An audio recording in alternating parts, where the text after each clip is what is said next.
Hello everyone, welcome back. આજે આપણે કરીશું સ્ટેપ 4. અગર આપણે મની એટ્રેક્શનના સ્ટેપ બાય સ્ટેપ પ્રોસેસના 1 to 3 સ્ટેપ્સ નથી જોયા તો આઈ જસ્ટ રિક્વેસ્ટ કે પહેલાં એ 3 જોઈ લો તો you will be able to do this step 4. તો આજે આપણે કરીશું step 4 to attract more money in our life. આજે આપણે કરવાનું છે કાઉન્ટ યોર બ્લેસિંગ્સ. આપણને આપણી લાઈફમાં અત્યાર સુધીમાં જે પણ વસ્તુ પૈસાથી મળી છે પણ જેના માટે તમે પોતે ખર્ચ નથી કર્યો, જે વસ્તુ તમને ફ્રીમાં મળી છે એ વસ્તુ તમારે નોટ ડાઉન કરવાની છે વન બાય વન.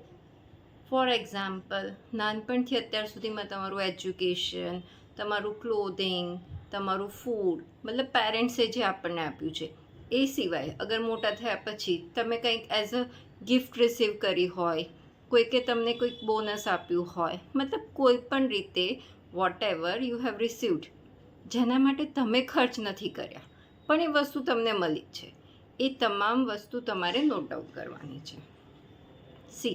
આનાથી આપણી ફ્રીક્વન્સી વાઇબ્રેશન્સ હાઈ જશે. કેવી રીતે?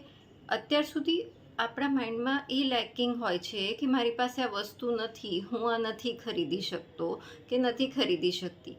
પણ જ્યારે તમે એકવાર લખવા બેસશો કે અત્યાર સુધીમાં, નાનપણથી લઈને અત્યાર સુધીમાં તમારી લાઈફમાં તમને કેટલી બધી વસ્તુ એવી છે કે જેના માટે તમે 1 રૂપિયો પણ નથી ખર્ચ કર્યો પણ તમારી લાઈફમાં એ વસ્તુ આવી છે, તો તમને એ કાઉન્ટ કરશો તો યુ વિલ કમ ટુ નો કે ભગવાને કેટલા બધા આશીર્વાદ અલગ અલગ ફોર્મ્સમાં આપ્યા છે. ક્યારેક પેરેન્ટ્સના ફોર્મમાં, ક્યારેક રિલેટિવ્સ, ક્યારેક ફ્રેન્ડ્સ, કોઈએ પણ કંઈ બી રીતે તમને કોઈ પણ વસ્તુ આપી હોય, એ બધી વસ્તુ નોટ ડાઉન કરો.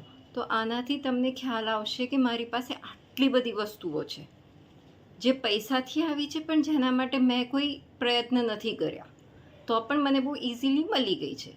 તો આ સિમ્પલ તમારે વસ્તુઓ નોટ ડાઉન કરવાની છે વન બાય વન.